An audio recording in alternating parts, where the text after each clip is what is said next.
প্রিয়া, এবারও তুমি ফেইল করছো। তাই এবার তোমাকে কঠিন শাস্তি পেতে হবে। প্রিয়া বলল, কি শাস্তি দিবেন স্যার? আমি তাকে বললাম, যাও ঘরের দরজাটা বন্ধ করে দিয়ে আসো আগে। তারপর আমি প্রিয়াকে টেবিলের উপরে বসিয়ে, বন্ধুরা রেডি থাকো, গল্পটি তোমাদের ভালো লাগবে। আমার নাম সৌরভ। এই গল্পটি তখনকার, যখন আমি কলেজে পড়াশোনা করতাম। পড়াশোনায় আমি ভালোই ছিলাম, কিন্তু আমাদের পারিবারিক অবস্থা খুব একটা ভালো ছিল না। আমার মাই একমাত্র সঙ্গী ছিলেন, কারণ ছোটবেলায় আমার বাবা মারা যান। মা নিজের শ্রম দিয়ে সংসার চালাতেন, আর আমি সবসময় ভাবতাম কিভাবে মাকে সাহায্য করতে পারি। একদিন আমি ঠিক করলাম আমার শিক্ষকের সাথে বিষয়টি নিয়ে কথা বলব। তিনি আমার পরিস্থিতি শুনে আমাকে সমর্থন করলেন এবং কিছু কাজের সুযোগ দিলেন। তার সাহায্যে আমি কলেজ শেষে টিউশনি শুরু করলাম, যাতে আমি কিছু টাকা উপার্জন করতে পারি। আমি প্রতিদিন সকালে বিভিন্ন ছাত্রছাত্রীদের বাড়িতে গিয়ে 1 ঘণ্টা করে পড়াতাম। ছাত্রীদের পড়ানোর সময় আমি কিছুটা অস্বস্তি বোধ করতাম। এর মধ্যেই একদিন আমার এক ছাত্রের বাবা আমাকে বললেন, আমার মেয়েটি 10ম শ্রেণীতে পড়ে, তুমি যদি ওকে পড়াতে পারো তাহলে আমি কৃতজ্ঞ থাকব। আমি অবাক হলাম, কারণ উনি নিজেই একজন শিক্ষক, তাই মনে করেছিলাম উনিই মেয়েকে পড়াবেন। কিন্তু উনি বললেন, আমার মেয়ে একটু দুষ্টু, আমার কথা খুব একটা শুনতে চায় না। তার কথা শুনে আমি রাজি হয়ে গেলাম। ছাত্রের বাবা খুব ভালো অবস্থায় ছিলেন, তার একটি বড় ব্যবসা ছিল, তাই আমি জানতাম উনি আমাকে ভালো পারিশ্রমিক দিতে পারবেন। তখনই আমি ঠিক করলাম যে তাদের বাড়িতে গিয়ে টিউশন পড়াব। সেই দিন উনি আমাকে তার বাড়িতে নিয়ে গেলেন। আমি ড্রয়িং রুমে বসে অপেক্ষা করছিলাম। আর কয়েক মিনিট পর তার মেয়ে ড্রয়িং রুমে এসে হাজির হল। যখন আমি তাকে প্রথম দেখলাম, সত্যি বলতে আমি হতবাক হয়ে গিয়েছিলাম। যেন আমি কোনো পরীর সামনে বসে আছি। তাকে দেখে আমি মুগ্ধ হয়ে গেলাম। অসম্ভব সুন্দর দেখতে সে। গায়ের রং একদমই ফর্সা, বড় লোকের মেয়ে, তাই মনে হয় সে সব সময় টাইট ফিট পোশাক পরত। আমি বরাবরই লাজুক প্রকৃতির, আর আমার মা আমাকে খুব শৃঙ্খলাপূর্ণভাবে বড় করেছেন। আমাদের পরিবারে আমার কোনো বোন ছিল না, তাই আমি মেয়েদের সাথে তেমন কথা বলতাম না। কিন্তু তার সাথে মিষ্টিভাবে কথা বলার চেষ্টা করলাম। কিছুক্ষণ পড়ানোর পর আমি বললাম, আজকের জন্য এখানেই পড়ানো শেষ, আমি এখন যেতে পারি। তার নাম ছিল প্রিয়া, এবং তার কথা আমার মনে খুব গভীরভাবে গেঁথে গিয়েছিল। কারণ সে ছিলই অনেক সুন্দর। পরদিন তাকে আবার দেখলাম, সে তার বন্ধুদের সাথে খেলছিল, আর আমি হঠাৎ চোখ নামিয়ে নিলাম। কারণ সে অনেক শর্ট পোশাক পরেছিল। সে আমাকে দেখে তাড়াতাড়ি ঘরে ঢুকে গেল। কিছুক্ষণ পর সে ড্রেস চেঞ্জ করে আসে। কিছুক্ষণ পর সে আবার পড়াশোনা করতে আসলো, তবে এবার একটা লম্বা টি শার্ট পরেছিল, যা আমাকে অনেক অস্বস্তিতে ফেলেছিল। এর আগে সে মিনি টপ পরেছিল এবং বলেছিল, স্যার, আগামীকাল আমার পরীক্ষা আছে। আমি তাকে পরীক্ষার জন্য ভালোভাবে প্রস্তুত করিয়েছিলাম এবং বলেছিলাম, তুমি এই পরীক্ষায় ভালো করবে, আমি নিশ্চিত। তবে সে কিছুটা চিন্তিত ছিল, বলল, স্যার, বায়োলজি খুব কঠিন। হয়তো ভালো নম্বর পাব না, কিন্তু পাশ করব। আমি তাকে সান্ত্বনা দিলাম এবং বললাম, কিছু হবে না, সব ঠিক হয়ে যাবে। সে তখন একটু দুশ্চিন্তায় ছিল, কিন্তু আমি তাকে আশ্বস্ত করলাম। তারপর মজা করে বললাম, যদি ফেল করো তাহলে শাস্তি পাবে। সে একটু হেসে বলল, ঠিক আছে স্যার, আমি যদি ফেল করি আপনি যে কোনো শাস্তি দিতে পারেন। এরপর আমি অপেক্ষা করতে লাগলাম পরীক্ষা শেষ হওয়ার জন্য। মনে মনে মজা পেয়েছিলাম, আর প্রিয়ার পরীক্ষার পরের দিনটা নিয়ে ভাবছিলাম, সে ফেল করলে আমি তাকে কি শাস্তি দিব। পরের দিন প্রিয়া এলো, আর সে বলল, স্যার, আমি ফেইল করেছি।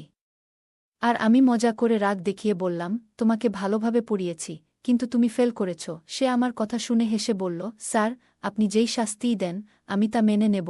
আমি হাসলাম, আর আমাদের দুজনের মধ্যে একটা ভালো সময় কাটল। প্রিয়াকে দেখে আমার মনের ভেতর একটা অদ্ভুত অনুভূতি জেগে উঠল। আমি তাকে বললাম, শাস্তি পেতে চাইলে তোমাকে আগে ভালোভাবে মনোযোগ দিতে হবে পড়াশোনায়। সে এসে আমার পাশে বসল। তখন আমি তাকে মজা করে জিজ্ঞাসা করলাম, তোমার বয়স কত? সে বলল, 16 বছর, আর আমার বয়স তখন 21 বছর। দিন দিন সে আমার কাছাকাছি বসতে শুরু করে। আমি বুঝতে পারছিলাম, এই বয়সে ওকে শাস্তি দিতে চাওয়া মানে ওর পড়াশোনায় আরও ফোকাস আনতে চাওয়া। আমি বললাম, তোমার পরিবারের কাছে এটা নিয়ে কিছু বলবে না, কারণ আমি চাই তুমি নিজে থেকে উন্নতি করো।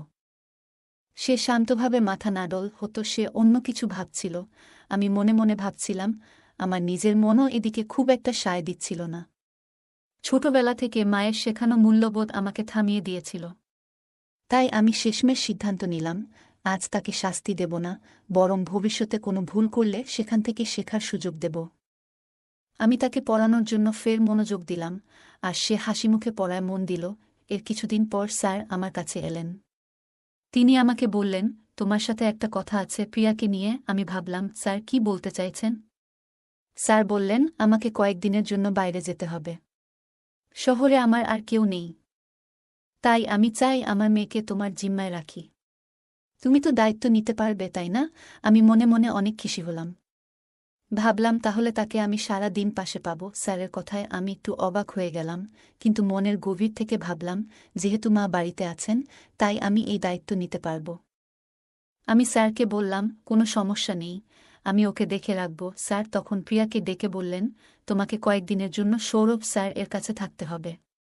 তার মা তোমার দেখাশোনা করবে। তার মুখ চোখ দেখে মনে হলো সেও অনেক খুশি হয়েছে।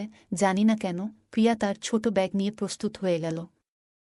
আর স্যার আমাকে বললেন, দেখো, ও একটু দুষ্টু, কিন্তু তুমি তাকে ঠিকঠাকভাবে পরিচালনা করতে পারবে। আমি আশ্বাস দিলাম, কোনো চিন্তা নেই স্যার। এরপর প্রিয়াকে নিয়ে বাড়ি ফিরলাম এবং মায়ের কাছে রেখে দিলাম, যাতে সে পড়াশোনায় মনোযোগ দেয় আর ভালোভাবে সময় কাটায়। আমি মোটরসাইকেলে ছিলাম, তাই প্রিয়াকে আমার পিছনে বসালাম। তার ব্যাগটি আমার সামনে রাখলাম, যাতে সে আরাম করে বসতে পারে। প্রিয়া আমার কাঁধে হালকা করে হাত রাখল, আর আমি একটু অস্বস্তি অনুভব করলাম, যেন আমার হৃদয়ে দ্রুত ধুকপুক করছিল। যদিও আমি নিজেকে শান্ত রাখার চেষ্টা করছিলাম, মনের মধ্যে অদ্ভুত একটা অনুভূতি হচ্ছিল। মনে মনে আমি নিজেকে অনেক ভাগ্যবান ভাবছিলাম, কারণ এত সুন্দর একটা মেয়েকে আমার বাইকের পিছনে নিয়ে যাচ্ছি। পুরোটা পথ সে আমার অনেক কাছাকাছি বসেছিল। তাই বাড়ি ফিরে আম্মার কাছে সব খুলে বলার সিদ্ধান্ত নিলাম। আমি মাকে ডেকে বললাম, আম্মা, তোমার সাথে কিছু গুরুত্বপূর্ণ কথা আছে। তারপর আমি মাকে সব খুলে বললাম। মা আমাকে জিজ্ঞেস করলেন, তুমি জানো তো আমি তোমার চাচাতো ভাইজের বিয়েতে যাচ্ছি, যা অন্য শহরে হচ্ছে। আমি ৩-৪ দিন পরেই ফিরব। কিন্তু তুমি প্রিয়াকে নিয়ে এসেছ, আর আমি না থাকলে ও এখানে কিভাবে থাকবে? মায়ের কথা শুনে আমার মনে পড়ল যে বিয়ের কথা আমি একদম ভুলে গিয়েছিলাম। এখন কি করব, এটা ভেবে কিছুটা অস্বস্তি হচ্ছিল। আমি মাকে বললাম, আম্মা, এখন তো প্রিয়ারও বাবা শহরের বাইরে, তাকে ফেরত পাঠানো সম্ভব না। তুমি যদি বিয়েতে যাও, আমি ওর দেখাশোনা করব। মনের ভিতর আমার অনেক কল্পনা জাগতে শুরু করল। কিভাবে একই বাড়িতে আমরা দুজন থাকব, প্রিয়া এটা কিভাবে নিবে? মা কিছুটা চিন্তিত হয়ে বললেন, এলাকার মানুষ কি বলবে? তুমি এটা করতে পারবে না। আমি মাকে বুঝিয়ে বললাম, মা, তুমি কেন এত চিন্তা করছ? তুমি আমার উপর ভরসা রাখো। আমি সবকিছু ঠিকঠাকভাবে সামলে নেব। তুমি নিশ্চিন্তে বিয়েতে যাও। আমি আমার দায়িত্ব ঠিকমতো পালন করব, আর তুমি আমার উপর পুরোপুরি বিশ্বাস রাখতে পারো। মা শেষমেশ আমার উপর বিশ্বাস রেখে বিয়েতে চলে গেলেন, আর প্রিয়া আমার সাথে থেকে গেল। রাতের বেলা প্রিয়া জিজ্ঞেস করল, স্যার, আপনার মা এখনও আসেনি? আমি তাকে আশ্বস্ত করে বললাম, না, মা খুব তাড়াতাড়ি ফিরে আসবে, চিন্তা করো না। পরের দিন ছুটি ছিল, তাই প্রিয়ার পড়াশোনার ব্যাপারে কিছুটা ফাঁকি দিতে চাইল। সে বলল, কাল স্পোর্টস ডে, তাই আমি আজ স্কুলে যেতে চাই না। আপনি কি কাল আমাকে পড়াবেন? আমি তাকে মজা করে বললাম, তুমি আগে ভালো করে ঘুমাও, কাল তো ছুটি আছে। তারপর আমরা পড়াশোনা নিয়ে বসব। সে হাসিমুখে ঘরে চলে গেল। ঘুমানোর জন্যে সে একটি সুন্দর নাইট ড্রেস পরেছিল, যা তাকে অনেক সুন্দর লাগছিল। আমি শুধু তার দিকে চেয়ে থাকছিলাম। আমি বুঝতে পারছিলাম যে হয়তো আমার উচিত ছিল প্রিয়াকে আগেই কিছু সত্যি কথা জানানো। আমি চাইনি ওর মনে কোনো খারাপ ধারণা তৈরি হোক। ঘরে আমরা দুজন ছাড়া আর কেউ নেই, এটা জেনে প্রিয়া অস্বস্তি বোধ করতে পারে। আমি নিজের ঘরে গিয়ে শুয়ে পড়লাম, তখন হঠাৎ অনুভব করলাম দরজা একটু খুলে গেছে। মনে হচ্ছিল কেউ আমার পাশে বসে আছে। আমি আলো জ্বালানোর জন্য উঠে দাঁড়ালাম, এবং তখনই দেখি প্রিয়া আমার বিছানার পাশে দাঁড়িয়ে। আমি অবাক হয়ে জিজ্ঞেস করলাম, তুমি এখানে কেন? সে লজ্জিতভাবে বলল, আমি একা ঘুমাতে পারছি না। ছোটবেলা থেকেই আমি বাবার ঘরে ঘুমাই, আর এখন পুরো বাড়িটা একেবারে ফাঁকা। আমার ভয় লাগছে। আমি চুপ করে শুনছিলাম। বুঝতে পারলাম ও আসলেই খুব অস্বস্তিতে আছে। আমি তাকে শান্তভাবে বললাম, তুমি তো এখন আর ছোট নও, আমাদের এক ঘরে থাকা উচিত নয়। কিন্তু সে বলল, জানি, কিন্তু আমি একা থাকতে পারছি না। খুবই অসহায় লাগছে। রাতে একা ঘুমানো আমার পক্ষে সম্ভব নয়।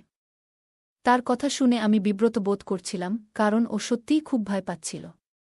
আর মনে মনে ভাবছিলাম তার মনে কি কিছু চলছে নাকি। আবার আমি পরিস্থিতি সামাল দিতে বললাম, ঠিক আছে, আমি কিছু একটা ব্যবস্থা করি। তারপর আমি মেঝেতে একটি কম্বল পেতে দিলাম এবং বললাম, তুমি বিছানায় শুয়ে পড়ো আর আমি মাটিতে ঘুমাব। সে তাড়াতাড়ি বিছানায় শুয়ে পড়ল, কিন্তু আমার মনের মধ্যে একটা অস্থিরতা কাজ করছিল। আমি যদি আগেই জানতাম তাহলে প্রিয়াকে এভাবে আনতাম না।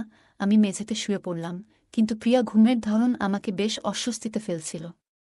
কারণ রুমের লাইট অন ছিল, প্রিয়া অফ করতে বারণ করেছে। সে ঘুমানোর সময় অনেক নড়াচড়া করছিল আর বিছানায় গুটিয়েছিল। এসব কিছু আমাকে একটু বিব্রত ও অস্থির করে তুলেছিল, তবে আমি নিজেকে শান্ত রাখার চেষ্টা করছিলাম।